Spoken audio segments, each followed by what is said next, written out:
Estábamos en la de Iberboom, era la última que habíamos tomado. Aquí está, ahí estamos.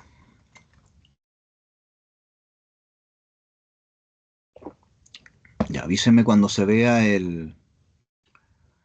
la presentación. Ahora sí. Ya, muy bien. Bien. Alberto, ¿sigue con la mano levantada de antes o levantó la mano ahora? No, profe, está pegado para toda la vida. Ah, ya, le va a doler la mano tanto Sí, está tocaría. ahí descansado bien. Bien, vamos a el último documento que ha salido sobre la Biblia, que es la famosa Verbum Domini. Aquí la tengo, no sé si me ven. Esta es la misma que está ahí. Esta es bastante gruesecita, esta es de Benedicto XVI y es un muy buen documento para la vida. Si usted quiere estudiar todo lo que hemos visto, más o menos condensado, es la de Verbum, porque hace un resumen de todo lo que se ha dicho desde Providentísimos Deus hasta la fecha. Entonces, un muy buen documento y se encuentra fácil todavía. Bien, Verbum Domini significa la palabra del Señor y fue publicada por Benedicto XVI el 30 de septiembre del 2010. O sea, del 2010 a la fecha no ha salido ningún documento magisterial sobre el tema de la Biblia. Para que vean que el magisterio se pronuncia poco sobre el tema de la Biblia. Y es una exhortación apostólica post-sinodal.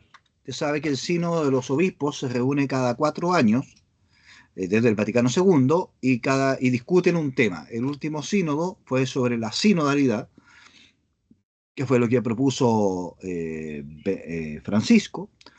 Por lo tanto, debería reunirse en 4 años más y estudiar otros temas. Y la mayoría de las veces, no siempre ni obligatoriamente, el Papa saca después un documento sobre las conclusiones del sínodo y ya le da un carácter magisterial. Bueno, el sínodo del 2010 fue sobre la palabra de Dios, como dice ahí, en la vida y en la misión de la iglesia. Es muy interesante como documento.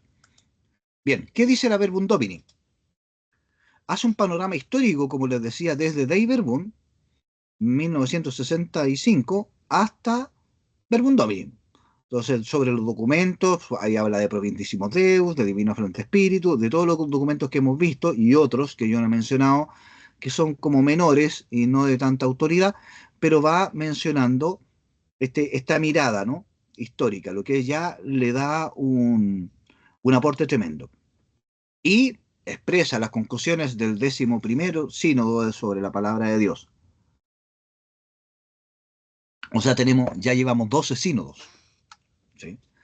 Hubo antes uno sobre los jóvenes, pues salió la Christus Vivit, etcétera, ¿sí? Bien, está estructurado siguiendo el texto del prólogo de San Juan. Sí, en el principio existía el verbo y el verbo estaba con Dios porque el verbo era Dios y todo fue creado por él, bla, bla, bla, hasta el verbo de Dios se hizo carne y habitó entre nosotros, hemos visto su gloria. Todo ese texto, desde Juan Pablo II más o menos es muy común que los papas saquen sus documentos estructurando en torno a un texto bíblico. Por ejemplo, Fratelli Tutti de Francisco está estructurada en torno a la parábola del buen samaritano. Bueno, aquí sigue el prólogo de San Juan, que obviamente que su tema es la palabra de Dios, pues, y por eso en principio existía la palabra o verbo, como quiera traducirlo. Entonces todo su tema es Jesús como palabra, ¿no? Y se divide en la relación personal con la palabra de Dios. Es la parte, yo diría, más mística del documento, más casi como una especie de retiro espiritual sobre la palabra de Dios. Luego, la interpretación, la liturgia, la catequesis y la investigación con respecto a la Biblia. Y por último, la palabra de Dios viva y actual, la relación de la palabra de Dios con el mundo. Y ahí están los títulos en latín que le pone el Papa: Verbum Dei, la palabra de Dios; Verbum in Ecclesia, la palabra en la iglesia; y Verbum Mundo, la palabra de Dios en el mundo. Es una síntesis maravillosa. Bueno, Benedicto XVI, además de ser un muy buen Papa, fue un gran intelectual. Yo diría que una de las mentes más brillantes del siglo XX, no solo en el ámbito de la teología, sino que de la filosofía y de la ciencia, fue Benedicto XVI, Joseph Ratzinger, y hace una síntesis, pero maravillosa. Este documento es un curso de Biblia, completo, completo. Ahí está todo lo que necesitas saber. Muy interesante. Bien, y este es el último documento a nivel magisterial. Ahora tenemos que entrar en un organismo que ha sido bien polémico y bien cambiante, que es la famosa Pontificia Comisión Bíblica. PCB para los amigos, Pontificia Comisión Bíblica. ¿Sí? Fue creada por León XIII, el de la Providentissimus Deus, ¿sí? El 30 de octubre de 1902 es creada la Pontificia Comisión Bíblica, que eso está en Concilium Institutor Studis, ¿sí? Que es una carta apostólica de León XIII. Y fíjate que interesante, porque es una especie de organismo que se dedica a los estudios bíblicos a nivel del Vaticano, y cuando la crea León XIII, es un órgano, como dice ahí, entre comillas, casi magisterial. Se discutía mucho si los documentos de la Pontificia Comisión Bíblica eran magisterio o no. Porque dice el Papa en el documento este que le estoy citando de la creación, dice: pero para que resulte más fácil y fructuoso el objeto del mandato a la comisión, Pontificia Comisión Bíblica, hemos decidido, dice, añadir ahora un nuevo instrumento de nuestra autoridad. Entonces, si la Pontificia Comisión Bíblica es un instrumento de la autoridad pontificia, quiere decir que tiene la autoridad del magisterio. Por lo tanto, lo que decía o no decía la Pontificia Comisión Bíblica era autoritativo. Y por eso, si usted ve ediciones antiguas de la Biblia, va a ver que dice, por ejemplo, los autores se someten a las decisiones sumo pontífice y la Pontificia Comisión Bíblica, porque iba sacando cada cierto tiempo documentos nuevos frente a consultas, ¿sí? Frente a consultas que se hacían a la Pontificia Comisión Bíblica. Estoy buscando acá una cortita que les pueda leer, y eran muy fome, ¿eh? Son documentos muy fomes, porque es como, ante la pregunta de si se puede hacer esto o esto otro, la Pontificia Comisión Bíblica responde sí, no, y eso es todo. Entonces, bien fomecito el... Mira, a ver, aquí tengo una. Mira, aquí le mandan dos dudas sobre el cuarto evangelio.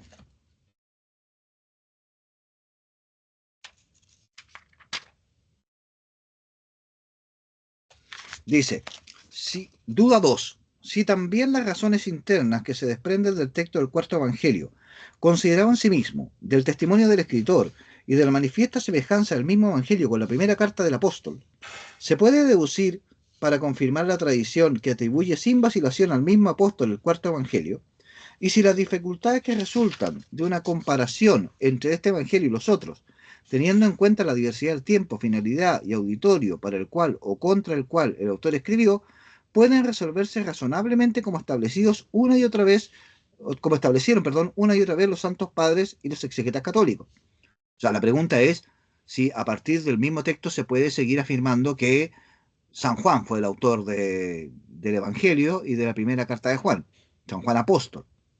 Respuesta, sí, para las dos cuestiones. Así eran los documentos de la Pontificia Comisión Bíblica. ¿Qué pasó? Que estos documentos se empezaron a acumular, ¿sí? Y terminó, en vez de ser una ayuda, un freno. ¿Un freno por qué? Porque cuando tienes 20, 30 cuestiones que la Pontificia Comisión Bíblica zanjó, como sí se puede, no se puede, para poder empezar a estudiar, tenías que fijarte todos los documentos que ya había, que ponían límites acá, límites allá. Entonces, Pablo VI reforma la Pontificia Comisión Bíblica y con una frasecita al aire, entre comillas, le quita o niega que tenga autoridad magisterial.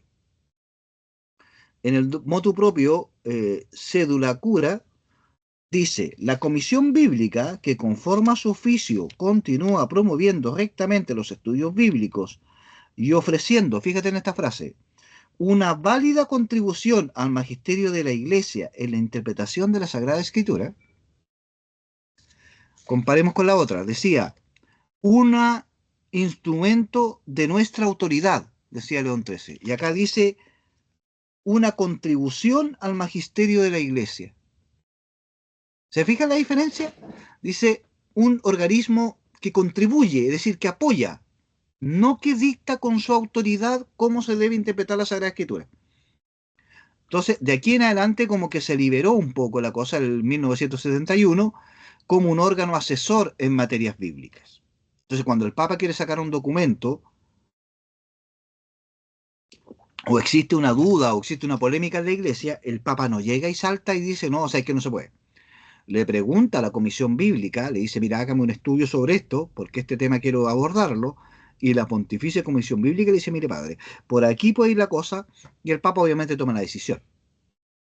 Bueno, ahí es donde uno se escandaliza, los que nos dedicamos al tema bíblico, cuando de repente aparece un cristiano por ahí a pito de nada, y dice, no, yo entiendo el texto perfecto, si yo no necesito y ya los más místicos le pido ayuda al Espíritu Santo y el Espíritu Santo me ilumina para que yo entienda lo que tiene que decir este texto. O sea, si el Papa tiene un equipo de expertos que se asesora para poder hablar de Biblia, ¿qué más va a ser uno? O sea, mínimo, la mínima actitud de apertura al Espíritu Santo es buscar todas las ayudas posibles. Y de ahí en adelante, la Pontificia Comisión Bíblica ha sacado varios documentos, ya no tanto como sí a la primera, no a la segunda, a veces, sí, sino que documentos sobre temas bíblicos. Y hay dos, o sea, tres en realidad, pero hay dos que son muy relevantes. Y este es importantísimo. La interpretación de la Biblia en la Iglesia, que se publicó el 21 de septiembre de 1993. De ahí ha sido referencia obligada porque si hay un texto que explica todos los métodos que existen para interpretar la Biblia, sus posibles peligros, sus aportes, es este. Bueno, Benedicto XVI en Verbum Domini como que lo actualiza un poco, pero es tremenda. Bueno, entre paréntesis, acuérdese que el prefecto para la Congregación de la Doctrina de la Fe, en la época de Juan Pablo II, era Joseph Ratzinger. Entonces, en el fondo fue también el autor de esta, digamos, o la revisó. Entonces está muy en coherencia.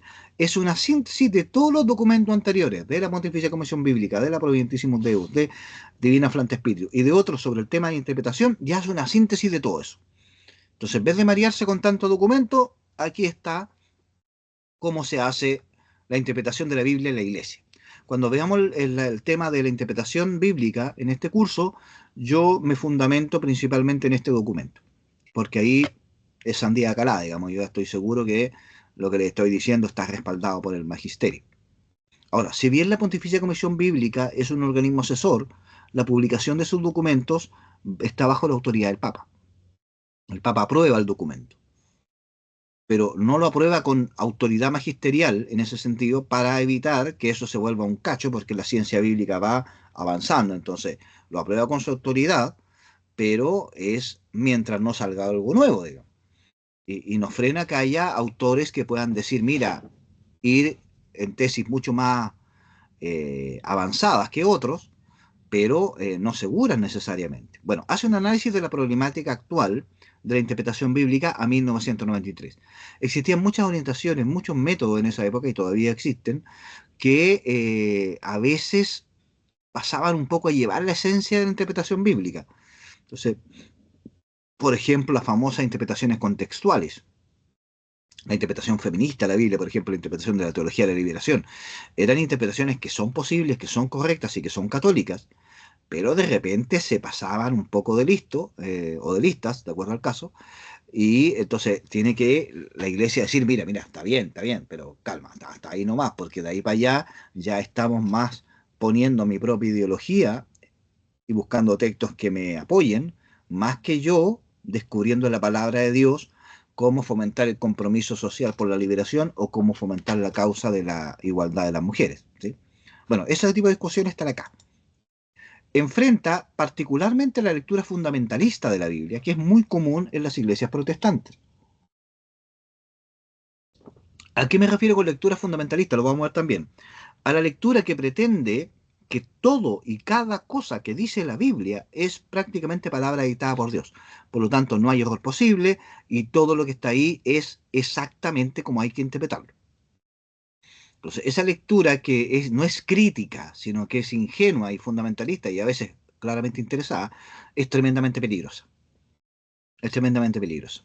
Entonces, por eso los métodos históricos críticos son inevitables, justamente para evitar esto. O sea, cuando, no sé, pues, un pastor X dice, mira, la Biblia dice que hay que pagar el diezmo, entonces le cobra el diezmo a la gente, y eso es una lectura fundamentalista, porque para empezar el diezmo era para el templo, no para el pastor, y el templo de Jerusalén ya no existe. Entonces, o lo que yo le decía, el ejemplo de los testigos de Jehová, que se niegan a las transfusiones de sangre, porque la Biblia dice que no se puede consumir sangre, entonces esa es una lectura fundamentalista. O aquel que dice, mira, yo no creo en la teoría de la evolución porque resulta que la Biblia dice que el mundo se hizo en 6 días y se hizo en 6 días, no. Esa es una lectura fundamentalista. Y es tremendamente peligrosa, tremendamente peligrosa. Bien, aquí a propósito, no me acuerdo quién plantea estos los métodos histórico-críticos, dice este documento magisterial, métodos histórico-críticos son indispensables. O sea, no es que yo pueda elegir o no elegir hacer una interpretación histórico-crítica. Tengo que fundamentarme en los métodos histórico-críticos. Y de ahí para adelante, digamos. O sea, para superar, como decía, los métodos histórico-críticos, tengo que partir desde ellos. Ese es el piso para una lectura científica, crítica, teológica de la Biblia. Y analiza los nuevos métodos y los nuevos acercamientos que surgían en torno al 93 y que algunos siguen hasta el día de hoy sobre la Biblia, señalando, es un documento muy medido, ¿eh? Señalando sus aportes y también sus peligros.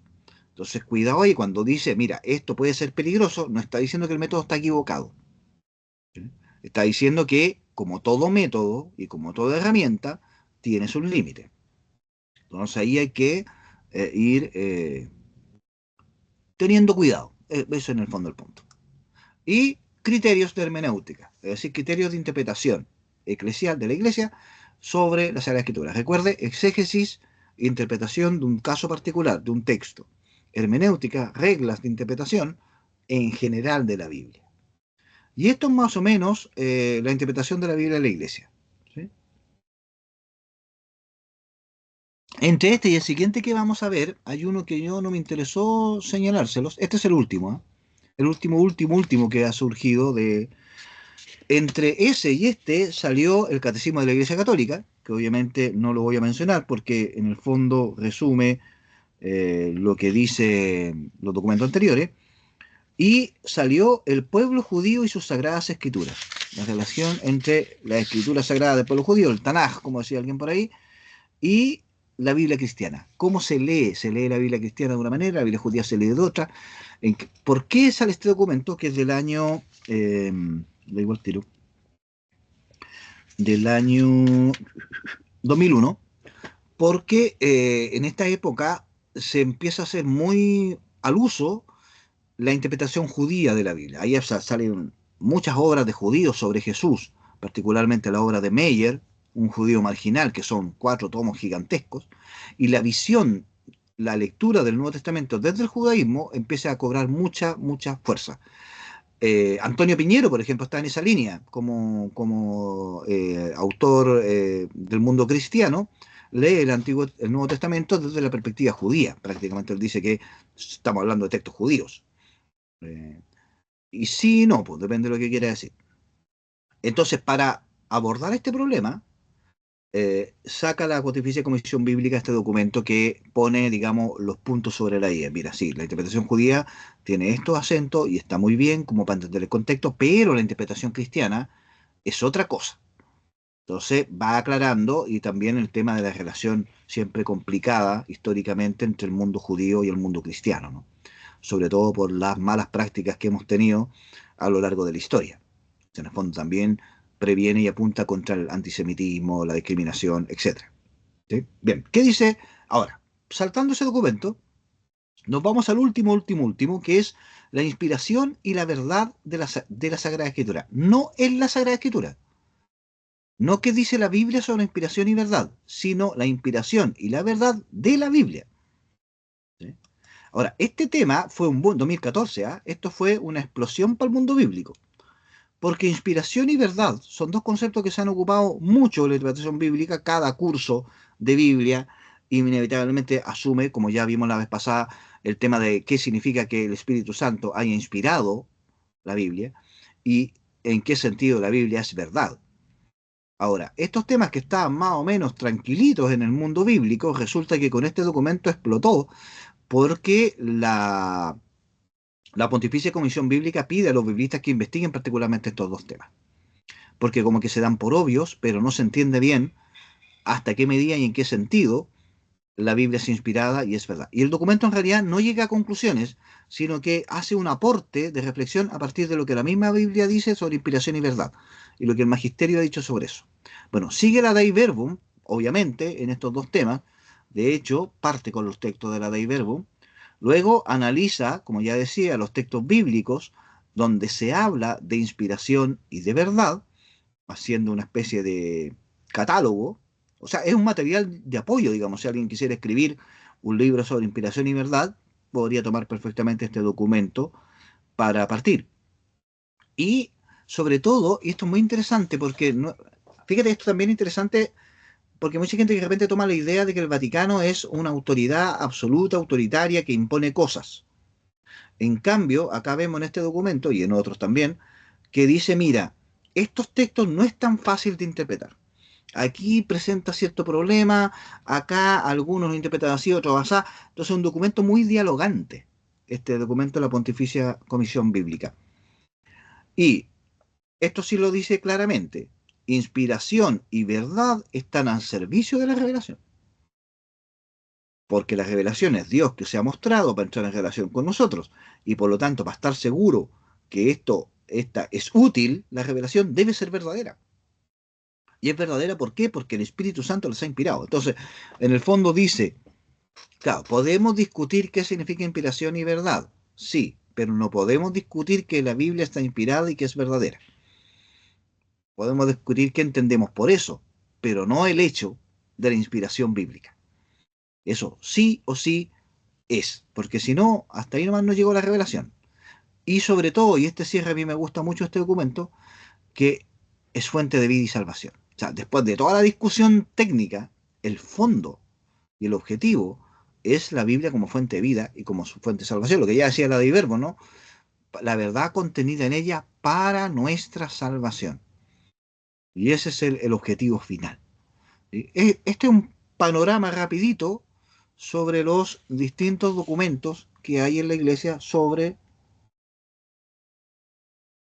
la Sagrada Escritura, su valor, su función y cómo interpretarla. Así que aquí tienen harto para leer, si quieren, hay harto en qué basarse para ir estudiando este tema, porque obviamente usted entenderá que en 4 semanas no alcanzamos a verlo todo, y tampoco la idea es que ustedes se vuelvan expertos en esto, ¿no? Que tienen harto más que estudiar y harto más que trabajar, pero sí ir dejando el bichito, porque en el fondo los estudios online y de postítulo, en el fondo es uno el que quiere estudiar, pues los profesores lo que tenemos que hacer es darle las pistas y el resto del trabajo lo hace usted.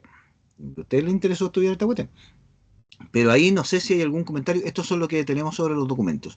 No sé si hay algún comentario, aporte, duda, porque ahora vamos a hacer el corte porque después ya entramos en otro tema. Entonces, con esto ya cerramos el tema de la Biblia, digamos, Biblia, de documentos de la Biblia. Bien, dejo abierta la palabra si alguien quiere comentar, preguntar. Con esto, con otra cosa que le haya surgido y que haya quedado pendiente.